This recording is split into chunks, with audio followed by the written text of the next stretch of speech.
안녕하세요 여러분, 꿈드로입니다. 오늘 또 이제 편안한 마음으로 일단 화면을 한번 만들어 가 봅니다. 다들 그림 그리면서 또 마음의 어떤 평온이나 즐거움을 얻으시길 바라면서요. 빨리 한번 같이 그려보시죠.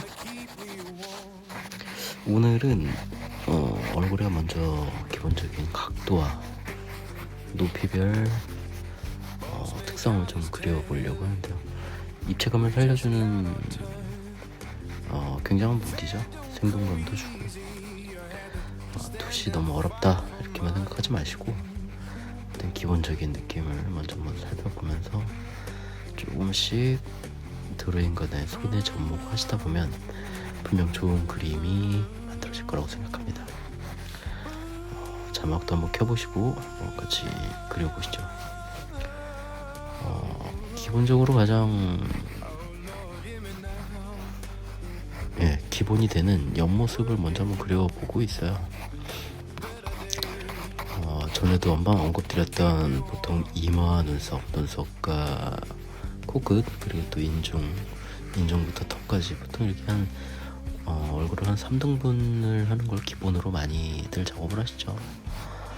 하지만 모든 얼굴은 다 그렇게 동일할 수는 없으니까요. 하지만 기본적으로 그림을 그릴 때는 그런 인체 비례를 많이 선호를 하면서 그림을 그리는 것은 사실이긴 합니다. 하지만 내가 그리고 싶은 그림, 또 내가 특색을 주고 싶은 어떤 스타일, 분위기, 그런 개성을 좀 살리기 위해서 또 많은 연습을 하고 즐겁게 그리다 보면 또 자신이 원하는 어떤 그런 캐릭터를 만날 수 있지 않을까 생각이 들어요.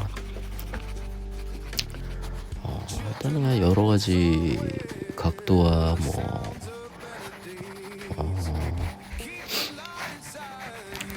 얼굴 묘사들 중에 일단 한 4개 정도 일단 먼저 그려보고 있는데, 먼저 말씀드린 대로 가장 기본이 될 수 있는 옆모습 그려봅니다. 옆모습이 사실 가장 쉬운 것 같지만 미묘한 차이로 코끝과 인중의 높이, 또 잇몸이죠.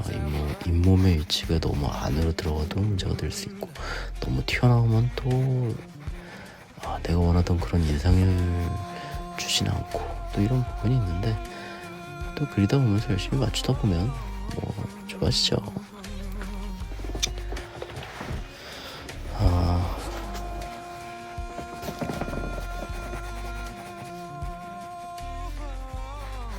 다음으로는 또 약간 로우 앵글이라고 말하는 아래에서 올려다보는 각도의 그림을 한번 그려봅니다.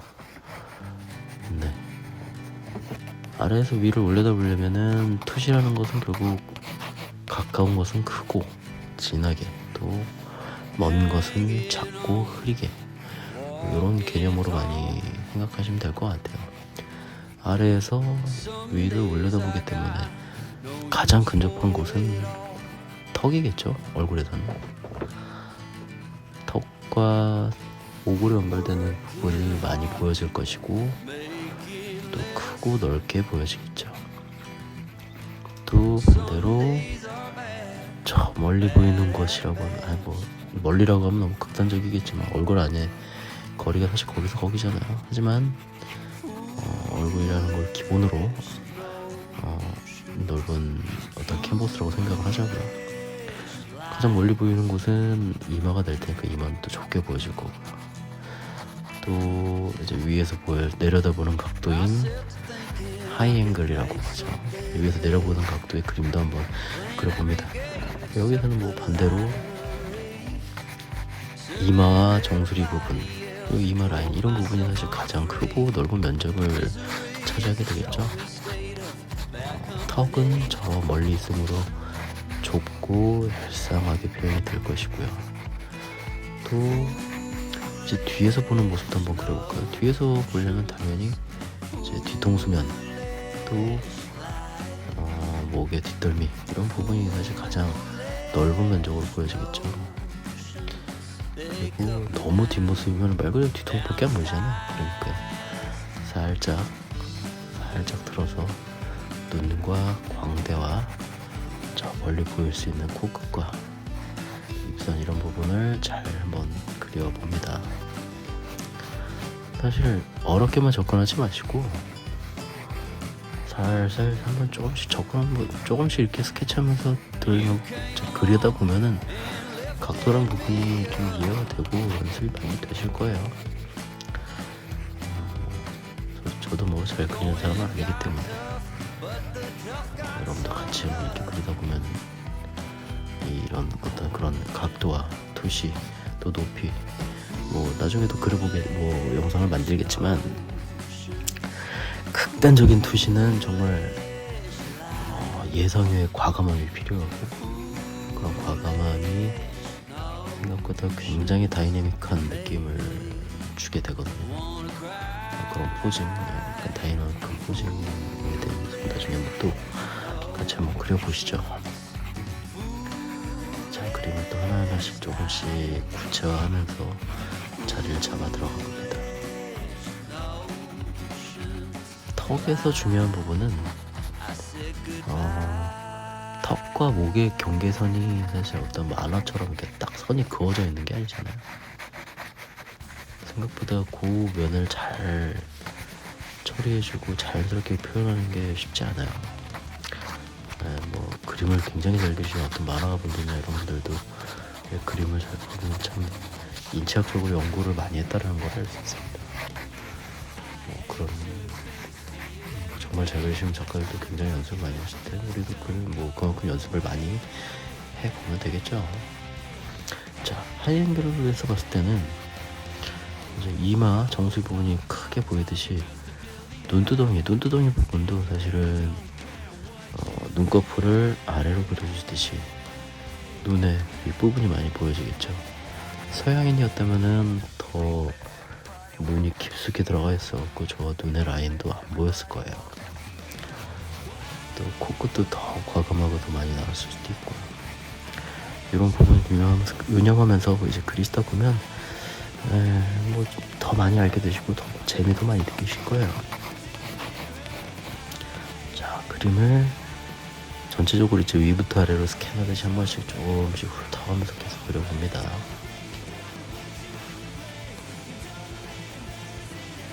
자, 옆모습을 그릴 때도 뭐 저도 지금 그러고 있지만 어떤 코의 약간의 라인, 또 코끝의 높이, 또 입의 돌출 정도 이런 부분이 살짝 바뀌어도 인상이라고 표현하는 그런 부분이 굉장히 큰 차이를 만들어냅니다. 내가 원하는 스타일, 나의 어떤 스타일을 찾아가면서 한번 조심스럽게 어떤 정도가 가장 내가 원하는 그림인가, 내가 원하는 얼굴인가 이런 부분 한번 찾아보자는 거죠.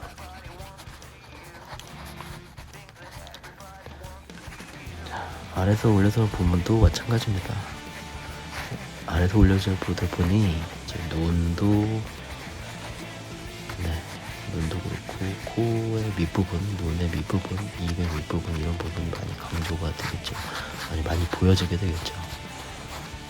이런 부분을 그림을 그리고 명암 컬러링 입을 때는 큰 어두움을 잡게 될 거예요. 이제 석고소묘 같은 경우 할 때 이제 그런 석고소묘나 예전에 요즘도 하나 모르겠는데 보면은 이런 곳에서 어둠을 크게 먼저 처리합니다. 눈두덩이의 명암, 코의 명암, 코의 안부죠. 안부, 입술 아래의 안부, 또 큰 역할이 되는 턱 아래의 안부 이런 부분을 먼저 크게 그려보고 그러면서 전체적으로 밀도와 또 정밀한 디테일을 올려가는 거죠. 자, 저 로우 앵글에서 보셨을 때 사실 머리를 이제 조금 뾰족하게 이제 길게 그렸는데 이제 저런 얼굴이 사실 수평선상에 놓인다면 사실 머리가 굉장히 길고 높이 올라갔을 것 같아요. 머리 스타일이나 이런 부분도 어떤 각도를 표현해주기 위한 장치가 될 수도 있습니다. 한번 많이 연구해 보시고 여러 가지 헤어스타일도 또 어떤 씬에 어울리는 헤어스타일 또 캐릭터의 인상에 어울리는 헤어스타일 이런 부분도 한번 연습해 보시면 재미가 있을 것 같습니다. 귀의 위치는 보통 이제 이런 각도라면은 이제 수평적으로 접근하실 때보다는 생각보다 많이 낮은 위치에 그려지게 되겠죠. 항상 귀의 위치는 뭐랄까, 눈을 우리 안경을 한번 생각해 보자고요. 눈에서 봤을 때 안경을 쓰게 되면 안경 다리가 어디 걸리죠? 귀 위에 올라가잖아요. 그런 느낌으로 그러면 다리를 한번 가상의 선으로 쭉 연결해 보면 귀의 위치가 어딘지 우리 알 수가 있잖아요.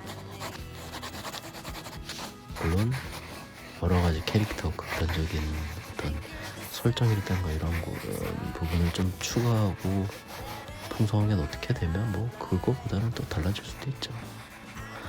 하이앵글에서도 어떤 머리 스타일도 일종의 장치처럼 만들어 봅니다. 크게 쓸어가는 머리는 뭐라고 할까지 얼굴을 살짝 가려주듯이 그런 머리 표현이 되겠죠. 큰 흐름을 한번 유의해 주면서 이런 작업은 진행해 주시면 어떨까 합니다. 아래에서 위로 올려드고 또 위에서 아래로 내려드고 또 뒤에서 앞쪽을 싹 훑고 가는 그런 각도, 그런 씬 유념하면서 한번 그려보시죠. 또 여러가지 그림을 또 함께 그려보면서 또 함께 작업할 수 있는 시간 만들어 보도록 하겠습니다. 함께 그려보시는 거 어떨까요? 시청해주셔서 감사합니다.